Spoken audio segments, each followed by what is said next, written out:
많은 참여 기대합니다. 자, 바로 한번 좀 들어가 보죠. 검찰 보안 수사권. 그동안에 굉장히 많은 사건들이 있지 않았습니까? 예. 검찰 보안 수사로 인해 가지고 묻힐 뻔한 사건들을 찾아낸 게 지금 당장 기억나는 게 장윤기 사건이 있었고요. 또 얼마 전에 또 피해자랑 그 같이 만나셨더라고요. 예, 그 예. 부산의 돌려차기 사건. 김진주 씨요. 예. 그다음에 또 얼마 전에 있었던 고 김창민 감독 폭행 사건 같은 경우 이런 것들도 있고 또 뭐가 있더라. 헤드니 사건도 있었죠. 예, 예. 영화 살해했는데 친모가 범인이라는 걸 갖다가 보안 수사로 밝혀냈고 또 색동원의 그 중증 장애인들을 상대로 했던 성폭력 사건도 있었고 그다음 그 유명한 JMS의 성폭력 사건 이 모두가 검찰의 보안 수사를 통해 가지고 밝혀낸 건데 그 밖에도 어떻습니까? 이런 사건이 많습니까? 일상적으로 대단히 많은 거고요. 다만 제가 먼저 처음에 요점은 한번 아까 진 교수님께서 검찰의 보안 수사권 유지에 관한 찬반을 거셨는데 예. 정확하게 말하면 이겁니다. 보안 수사 제도를 보안 수사를 금지할 것인가 아닌가의 문제입니다. 예. 보안 수사권이라고 하니까 마치 그게 검찰의 권리처럼 여겨지는데요. 그런데 그런 의미는 아닌 것이 보안 수사를 해야 되는 상황이라면 보안이 필요하면 해야 할 임무를 검찰이 그동안 갖고 있었던 거예요. 의무네요. 그 의무죠. 안 하면 안 되는 거였던 것이죠. 그런데 이제는 그 의무가 없어지는 겁니다. 그러면 경찰 수사로 그냥 끝나는 것이죠. 그러니까 검찰이 보안 수사를 안 해도 좋으냐? 그런 세상이 좋으냐? 이 질문이 사실 정확한 질문일 것 같아요.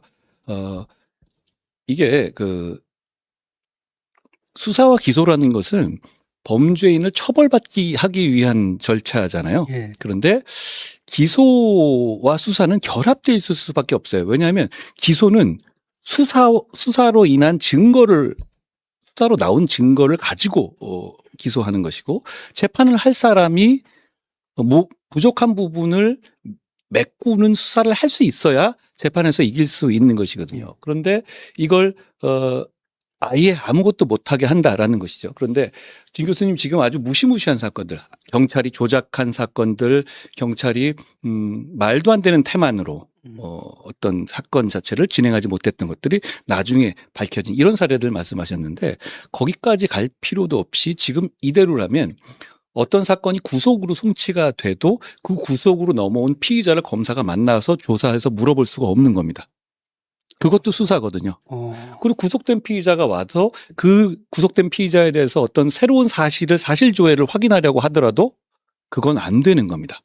경찰이 보내온 기록만으로 가부, yes or no. 근데 그걸 그러니까 어떻게 판단합니까? 그게? 못하죠.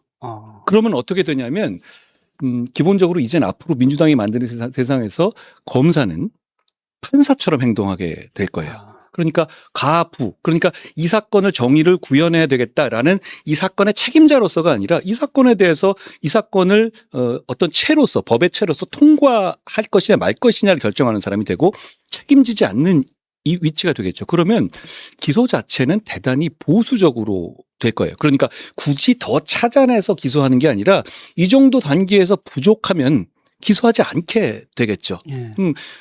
잘 아시다시피 무죄 추정의 원칙이 있습니다. 국가가 입증할 책임을 지게 되죠. 그런데 검사가 입증할 책임이 지는데 입증의 책임의 정도는 beyond reasonable doubt. 의심할 여지 없이 입증해야 하는 거예요. 그러니까 심증이 있고 누가 봐도 살인범이라 하더라도 그 정도의 증거가 없으면 무죄가 나는 구조입니다. 그러니까 그렇기 때문에 그 정도 증거가 없으면 우리 체제에서는 기소를 안 합니다.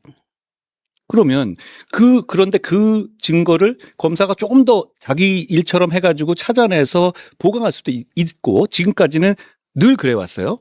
그런데 앞으로 그걸 못하게 하겠다는 겁니다. 자, 이러면 이거 누구한테 유리하겠습니까? 범죄자에게 유리합니까? 피해자에게 유리합니까? 당연히 범죄자에게 유리합니다. 예. 그런 제도를 만들어내는 거예요. 첫째는 그건 분명한 사실이죠. 그러면 이 두 가지로 그럼 제가 이제 먼저 두 전제로 첫 번째 누구한테 유리하냐? 범죄자냐? 피해자냐? 범죄자한테 당연히 유리합니다. 그러니까 제가 왜 더불어민주당은 범죄자의 편을 듭니까? 살인자의 편을 듭니까? 다소 도발적인 말씀을 드렸던 거예요. 자, 그런데